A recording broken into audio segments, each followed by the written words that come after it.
karon mga idol pakita mo og unsay lingaw na mo sa una sa mga gagmay pa mi.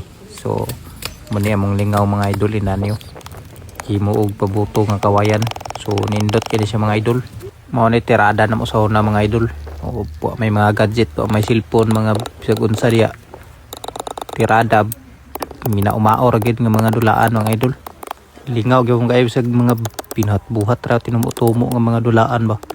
Masa scooter gid may pinakadabis na mo sa una mga idol. Ano to ikinig makasakay ka sa scooter pero kanin nindot jabong kay ni siya kay sakit kini kung makaigo. Na may yang magasin na ni nga bala kuan matod pa among tawag andurugay sa uban lukdo-lukdo mo na among ibala sa inanyo. Nindot ni siya yung mahuman mga idol. So basig ganahan kag tanaw so humanan ni nga video mga idol sa nakarelate dia. Shout out niyo tanan sa mga batang 90s sa nakaagi ni nakahimo ning dulaana.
So mao na ni ang porma mga idol ina siya sistema. Nya bugusan na to guma mga idol para di matanggal.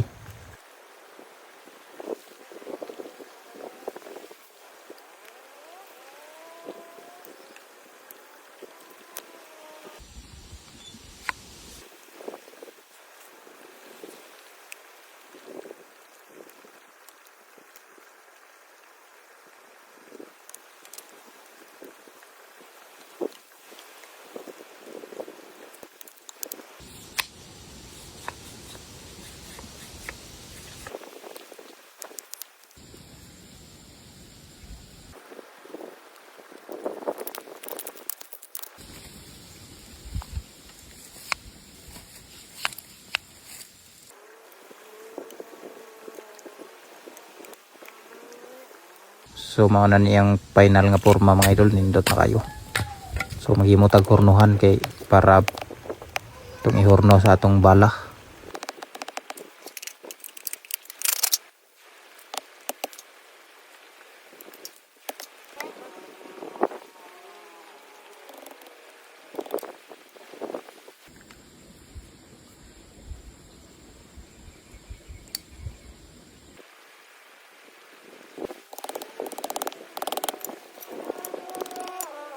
So mao na ni siya mga idol man na. So ang atong bala kani raw lukdo-lukdo o andurugay. Mo ni atong hornohon sa atong hornohan. So bato lang nagpalitan di gamay daw itong hornohon. Nara pagtirada mga idol. Mo siya iyang bala. Paslak kaya to dia. Tistingan nato buto baka niya. Medyo nadako-dako ara atong bangag din sa tumoy. Itong atong gikulikutan. So sample lang di siya mga idol. Muna mong lingaw sa mga kabataan na mo sa una. Lamig gini siya. Hina yung kayong buto. Medyo dako gini siya yung bangag sa tupoy mga idol na dakoan ra. Muna nga hina yung kayong buto. Pero okay na gyapon. Hindot niya pa siya.